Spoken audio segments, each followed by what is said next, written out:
Good morning. It's Tammy and Chris with Collard Valley Cooks. We are making chicken and dressing this morning. Now I'm going to mix it up, put it in the pan that I'm going to bake it in, and then we're going to take it with us. Now let me show you what I'm going to put it in. And today, there's a stupid fly still in here. We still haven't killed it. But today I'm going to use this large pan. Now you can tell my cornbread is in this regular 13 by 9. If you want to fit your dressing back in this size pan, then you can't use all the cornbread. You have to use about 3/4 of it. And that's how my recipe tells you to make it. But if you want to make a big one like this, this is the same size, 13 by 9, but it's a lot deeper. You can get these on our website. It's called Emily Henry. And they are beautiful, and they do a wonderful job cooking. And so I'm actually going to put my dressing in this one. I'm going to use all the cornbread today and just throw in a little extra ingredients. So I thought I'd show you that. Mama put boiled eggs in her dressing. I know a lot of y'all don't. That's okay. Leave them out. Do they get hard? And like a lot of people think if I freeze the boiled eggs, they have the wrong texture. Well, they don't. I think they're delicious in it. Also, a lot of people put green pepper in their dressing. We do not. We don't like the bell pepper flavor in it. If you like it, of course, add it. This is a Thanksgiving dressing that's just the traditional Southern chicken and dressing. My mama always boiled a young fryer hen. Not hen, chicken. Not a hen. Nope, don't do that. If you boil a hen, she'll be tough. But she always boiled a chicken to have plenty of broth, because most of the time, if you're making a turkey, by the time the turkey comes out about the same time that you're serving everything, and then you can't use the drippings off of it. And they never really have enough drippings anyway. About the best drippings from a turkey are good served poured over the turkey. So she always boiled the chicken to make her dressing, to make a good dressing. All right, now here we go. We're going to start. I'm going to show you what all we put in ours. And of course, we start out with the cornbread. Today, of course, we're using our White Lily cornbread we made yesterday. I'm going to show you what I got in the mail yesterday. White Lily sold a cookbook. And White Lily, we're sponsored by White Lily. And so they sent me a cookbook. They sent me more than one, but they are not making any more cookbooks, y'all. So you can't order a cookbook. But next week, next month, for the month of our December giveaway, which is given away on January the 1st, I will give away one of these cookbooks. Now, I know they're not making any more because the lady that sponsors me and sent me these told me that they're not printing anymore. More than likely, they're just so expensive to make, it's a lot of trouble for them. So, remember that if you want to try to win that cookbook, you'll have to enter the giveaway. Next month. Next month. Yep. Not this month. This month is a cutting board. All right. But we love White Lily. This is White Lily buttermilk cornmeal mix, and I baked it at 350 degrees so that it wouldn't be dark for my dressing. See how light it is on the top? So we are going to break this up. And today, I'm doing something a little bit different. Mama's dressing always had loaf bread chopped up. Today, I'm using day-old biscuits because I made them the other day. And that's going to be my bread. Yeah, she's got 2 videos that were all-day cook things before this. If you want to go back and watch those, because there's just all kind of different stuff on them. Right. We've been doing a lot of cooking. So I'm going to put in at least that many. So today we're using these biscuits instead of loaf bread. You can use biscuits or loaf bread.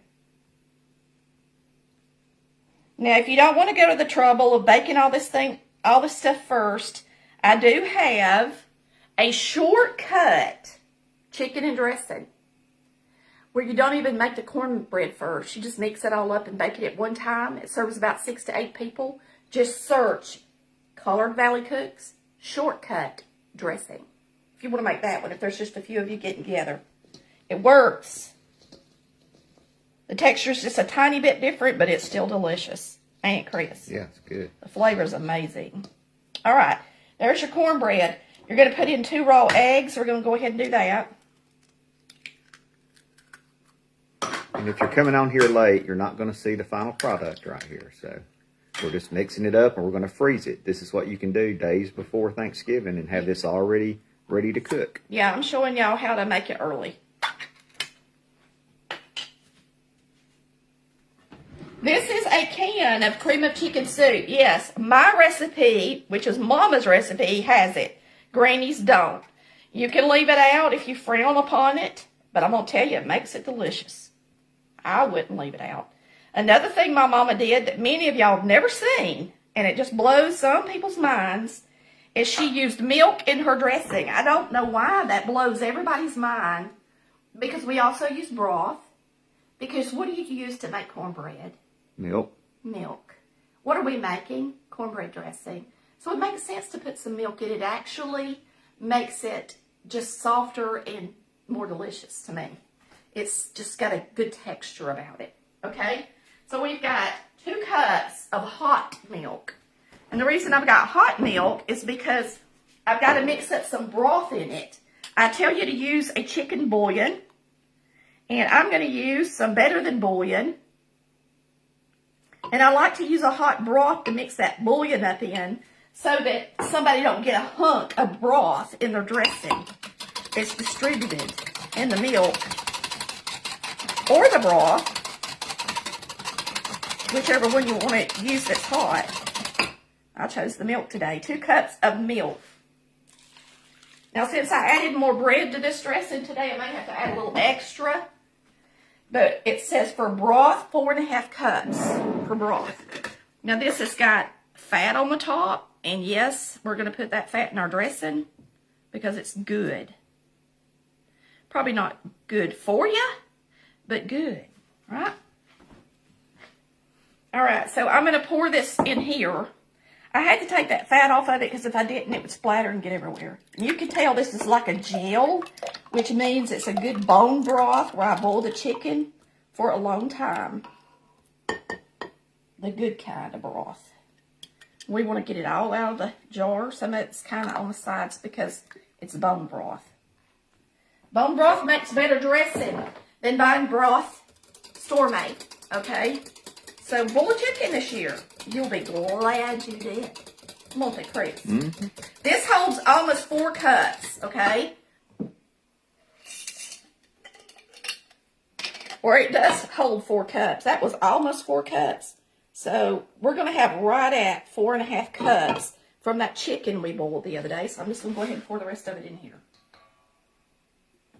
Put it all in there. Now, your dressing needs to be pretty doggone wet. And it takes it a long time to cook. If you make a thick pan of dressing, please give it time to cook. It could take up to 2 hours. Easy.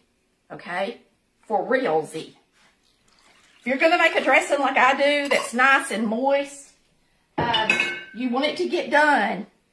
And one of the ways you know it's done is dressing starts to kind of crack along the edges of the pan when it starts to cook, just like cornbread does. Dressing does the same thing. So when you make your dressing, if you make this recipe, make sure it cooks long enough that it cracks all the way across, not just around the edges, but even in the middle. If it doesn't, then it's not set up and it's not completely done in the middle. It takes it a long time to get done. All right, I'm giving you all these tips so that you make a really good dressing this year. And we also have a lot of people, they'll say, well, it just looks so runny. It's too runny. But, I mean, cake batter is runny. And right. Look how, it gets solid and it's fluffy. And so her dressing's really fluffy. It's good. It's not dense. Okay, we got to chop up an onion. I forgot. But some people like it dense. If you like a dense dressing, this is not for you. I meant to already chop my onion, but that's all right. And my celery. We're going to chop up a cup of onion and celery. Now, if your family frowns on celery, some do, just chop it really small and dice it, okay? I'm just going to wash the ends of these real good, and then we're going to chop them up all together on the stalk. It's easier to do it that way. I'm going to do leaves and all today because they taste good. Okay? Let me get me a good knife.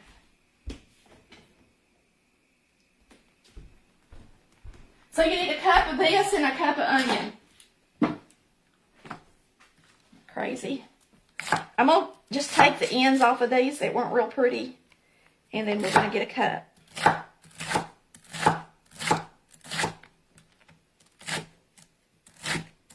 Cut it thin. These are Rita knives, just like Granny had. Granny didn't have a chef knife. Mama didn't either. If you have Rita knives and you like them, go to our link on the post, because I'm going to tell you they're wonderful. And they sharpen really easy.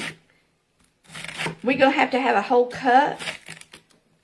And I'm just going to eyeball it and add just a little bit extra since we added a little extra cornbread. And they're very affordable, too. Very good price. Oh, yeah, they are. Now you're going to chop this up pretty little so that somebody don't get a big piece of celery. The celery, will you just turn that off for me, baby, over there? The celery cooks for so long in that wet stuff that it's not crunchy, of course, in the dressing. Had some trouble over there. Yeah, that's all I was What's he doing? Turned it up, turned it down, turned it up again. Really? Turned it down again. You just couldn't see the flame, I guess. All right, if you watched me yesterday, you know I burned up a pan. And I put some baking soda in it. And I tried to get it clean while we were still live, and I failed to do that.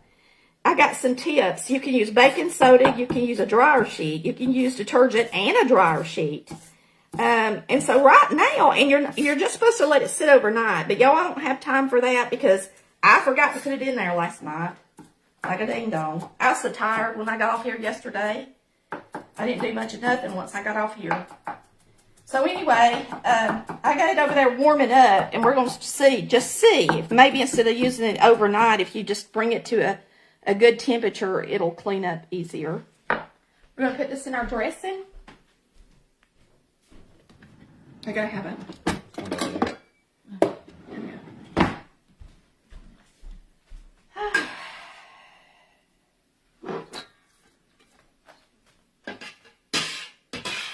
And then we're going to chop an onion and put in there. Then we still got salt and pepper, boiled eggs. I think that's it. Now, some of y'all, I will say this too. I have so many comments that you saute your onion and celery before you add it to the dressing. If you make a drier dressing, I would see that would be very important because it wouldn't have long enough to cook and get soft. But my dressing's really wet. There's absolutely no reason at all to saute it first. Matter of fact, if you want it to have a good onion and celery flavor, don't saute it. Because it actually makes flavors milder when you saute them. It doesn't enhance them. It makes them milder. Okay?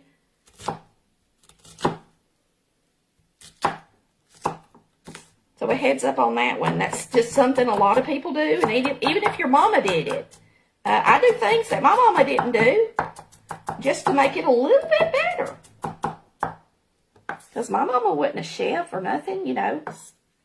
I'm not saying her cooking wasn't good. It was outstanding. I'm just saying there's always room to make something better. Never think you perfected something. Because somebody else will come right behind you and make it better.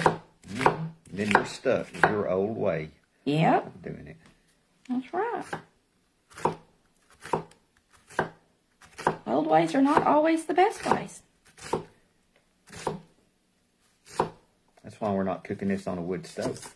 That's exactly right. People tell me all the time, my mama didn't use this and my mama didn't use that. And I'm like, well, you know what? Did your mama use a wood stove? Because if everybody told her, well, my mama used a wood stove, would she have said, well, I better use a wood stove? It's so funny how some people think. All right.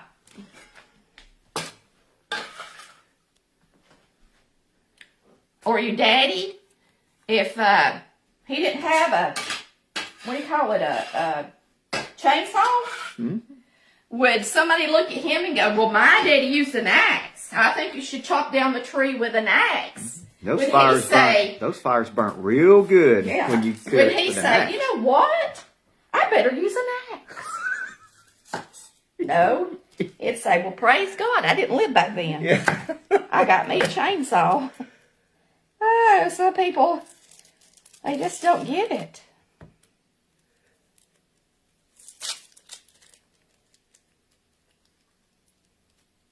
So don't always think the old way is the best way, is what I'm trying to show y'all, or express to y'all today.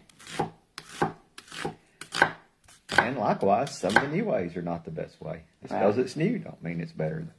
Yeah. It goes both ways. Gotta try everything. Do what's best for you. Try it all.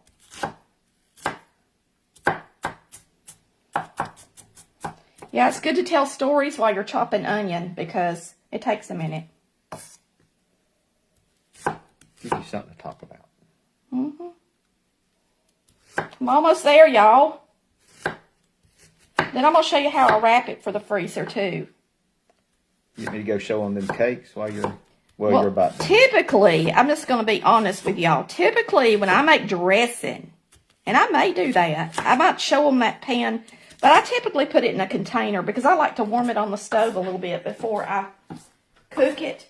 So typically, when I make dressing early, I put it in a plastic container and put it in my freezer, okay? And the reason I do that is because, or even in the refrigerator, if you make it a few days ahead, you can put it in the refrigerator. It actually tastes better. It marinates. The spices and the sage and all that marinates, and it just makes it delicious.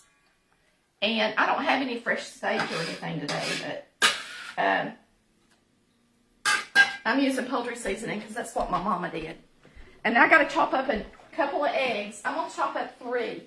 Since I'm making a little extra dressing. And I do this because Mama did. And I remember Melissa, my sister, this gives a good example of when people give you their recipe and they've already gotten older. Sometimes they make mistakes, just like I do when I'm cooking.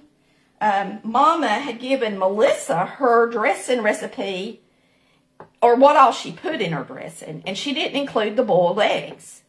Well, me and Chris took care of Mama for years before she passed away, and I got in big trouble for not putting boiled eggs in the dressing.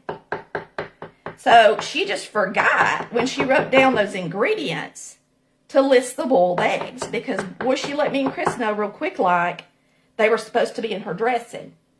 So that just goes to show, too, even if Mama or Granny gave you a recipe. And I remember one time my granny gave me her chocolate pie recipe. She had so much sugar in that chocolate pie, she had doubled it. And she just did it by accident, okay? Because she was just giving it to me out of her head. I boiled these eggs. If you put them in water and you put them in the refrigerator, they don't stink up the refrigerator as much. So I boiled these yesterday. Me and Chris will just eat the extra one before we eat. It's some protein. But anyway, people make mistakes. I do too. I make mistakes while I'm cooking, especially when I'm live. I made the lemon curd the other day. Forgot to put the butter in it. We're people. We're going to make a few mistakes. That's for sure. That's why it's good to taste something before you cook it in case you missed the sugar or the salt. Because that happens. We are going to be driving. How many hours does it take us, Chris? About 6. About 6 hours today. I could have chopped these with my egg chopper. I didn't think about that. But for dressing, I like for them to be little. You know? Mm-hmm. Almost more like diced.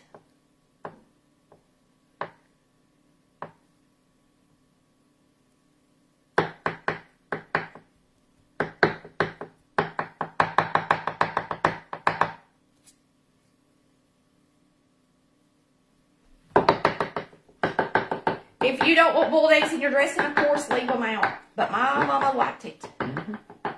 Okay? And a lot of people ask us, I don't know why you do that. My family never did that and stuff like that. But, we just do. We did it because our family did. We just do. Okay.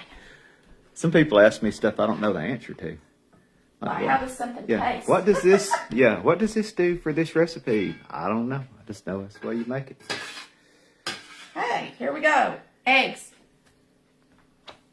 They need to be little like that, though. Celery, just 2. Onions, not so much. Okay? We're getting there, y'all. Now, salt and pepper. It says a ½ teaspoon of salt and pepper. I might use 3/4 since I make it a little extra.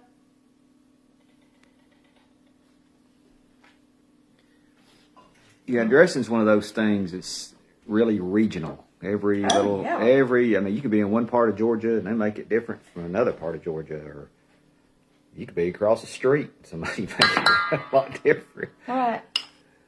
It's all the way you like it.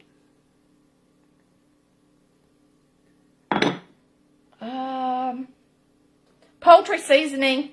My mama used poultry seasoning, McCormick poultry seasoning. The main ingredient is thyme, and then the second ingredient is sage. I am going to put in, I'm going to put in the whole teaspoon because this is a lot of dressing. You can use a half, 3/4, a teaspoon, whatever you like.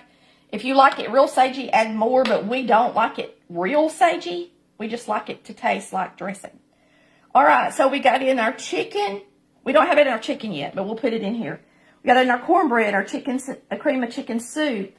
Instead of loaf bread, I used biscuits. We got our eggs, our onion, our celery, salt, pepper, poultry seasoning, broth, the bouillon, the milk, and the raw eggs. I'm going to add one more raw egg. So I don't think 2 is going to be enough for this much dressing. Wouldn't hurt to add. And a lot of people don't understand. Matter of fact, I'm going to add 2 more. And a lot of people don't understand why I put raw eggs in it. It helps it fluff up and get fluffy. It's like a cake. Eggs help a cake rise. They help your cornbread rise. And they help your dressing rise. So if you don't put in the boiled eggs, for heaven's sakes, make sure you put in the raw eggs. And that is it, y'all. We got it. Now we're going to mix it up.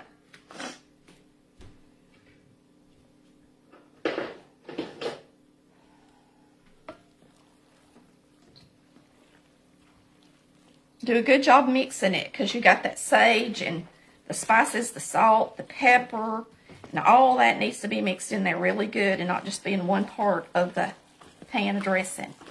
This bowl is big, and I do have it linked on the website. I bet it's probably 13 quart. It looks like it holds 4 or 5 gallons. It's probably about a 13 quart. Anywhere from 12 to 14, I would say. It is really handy on days when you're doing big things or if you got a big family. Now, normally I would just take this, add my chicken, and put it in. I'm going to add the chicken, all of it at one time. And I would put it in something and bake it if I was making it the day of. This is not quite wet enough for me. I want it to be so wet that it looks watery on the top when it's at room temperature, and it don't. So I'm going to have to add some milk to it. Chris, will you hand me the milk? I'm going to add milk because I'm out of broth. And so I'm using milk for the rest of it. Somebody called that the school cafeteria bowl. You don't have to keep looking at me, honey, when you hand me the milk, because it makes it kind of awkward for you. Somebody what? Called it the school cafeteria bowl. Oh, yeah. So we're going to add milk. And this is when you, because everybody, you know, if you decide to put a little extra cornbread in yours, and a little extra everything to make a bigger serving. Then when you add, you can add broth if you've got enough to add broth, or you can add milk. Okay, you see how that looks more sloshy and wet when I pat it? That's how you want your dressing to look. That will rise up fluffy with those eggs in there, and that milk in there helps it rise. It's just delicious. I mean, the milk actually helps it have a better texture than if it doesn't. It's not as corny. Gritty, yeah. Corny. Okay, I'm going to get me a couple of containers, and we're going to put this up. In anything that we make, there's a recipe for it. There's a video that's just dedicated to this where we cook it and everything. So all you got to do is Google search CVC dressing. Yes. And there will be at least, 3 different dressings? And for dressing, Or 4. there'll probably be 6. Yeah. Now listen, not different recipes, but videos. And every video has a recipe. I get so many personal messages where you send me the recipe for. All you've got, and I do the same thing. That's how I find it for you. Type in, try CVC first in the name. If that don't pull it up, try Collard Valley Cooks. Chicken and dressing, chicken and dumplings, whatever you're looking for, Salisbury steak, Swiss steak, whatever. And it's going to pull right up. You're going to click on it and you're going to have it. And that I can't answer hundreds of people looking for a recipe, but all of our main holiday dishes are printable and online right now on our website, www.collardvalleycooks.com. We're going to show you a few more things, so don't sign out. I'm going to show you how I freeze this. Chris, you used my popcorn bucket. That's what I wanted to put my dressing in, so I'm going to have to wash it and put the rest of the dressing in it later. Okay. When we get off here. Lots of times when you put this in the refrigerator and you get it out, you have to put it in a big boiler and bring it to not hot, but a warm temperature before you bake it, because it takes forever to bake it already. You don't want to put it in there cold or frozen, okay? And it's not going to look as wet, but once it warms on the stove a little, it'll look more wet.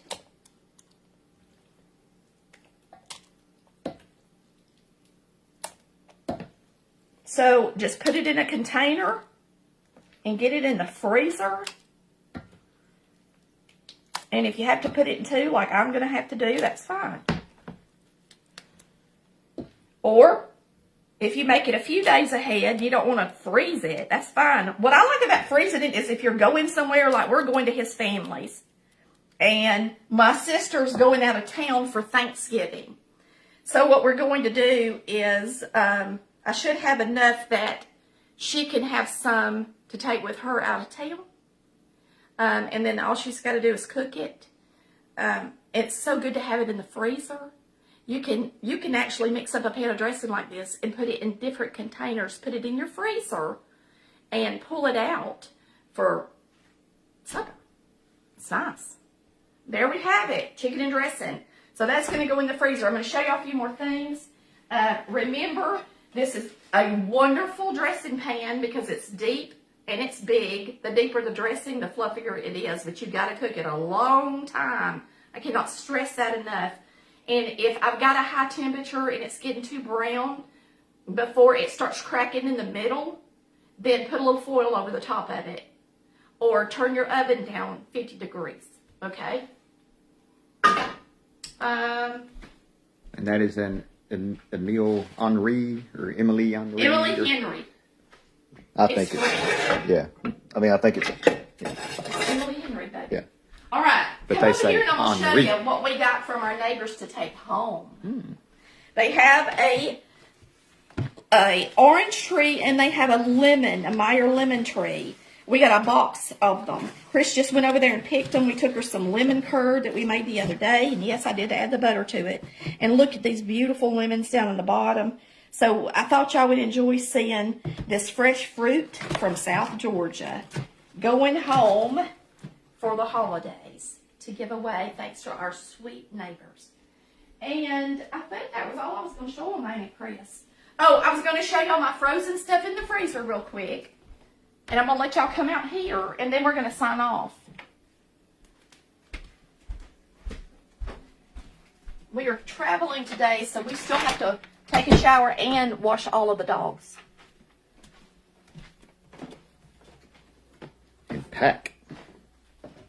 We don't have a lot to pack, but me and Chris are pretty simple when it comes to packing our clothes. This is our new freezer. I love it. We just got it at Lowe's. I wrapped the cakes with a lot of saran wrap. Okay? A lot. So that's a coconut down That's there. a fresh coconut. This is our French green bean casserole. And then this is our red velvet cake. Just do a really good job wrapping them with plastic. They're not going to be in there forever. So it's going to work fine. If for some reason you want to make them months in advance, you may want to wrap them even more. I don't know what to tell you to do. I don't make mine months in advance. You can wrap cake layers like that and then last a long time in the freezer and then ice them fresh later. If you freeze a cake and you freeze a cake layer, especially homemade ones, because they don't tend to have the texture that a cake mix does, they will be moister. Frozen cake is moister when it thaws than it was before it got frozen. So it's good to make cakes ahead and freeze them like that. It really is. And that's it. For the most part. So we just thank y'all. We thank y'all for watching Colored Valley Cooks. And I forgot that I had to come back on today to show you the dressing. So we will be gone for a few days. And I hope you enjoy your week. And we'll be playing some videos, some good holiday videos. So please come back to the page and watch them. Yeah. Okay. And don't forget, you had 2 days of cooking before this. If y'all want to go back and you didn't get to see it, you can go back and kind of see how she's prepped for Thanksgiving. Please do that because we've got a 2-hour show, a 3-hour show, and then today's show. And so if you didn't get to watch parts of them, all those cakes and stuff were prepared during those shows. Layers, icing, put them together, everything. Y'all have a wonderful weekend. And thanks so much for watching Colored Valley Cooks, where we cook like Mama did. Bye, y'all. Love ya.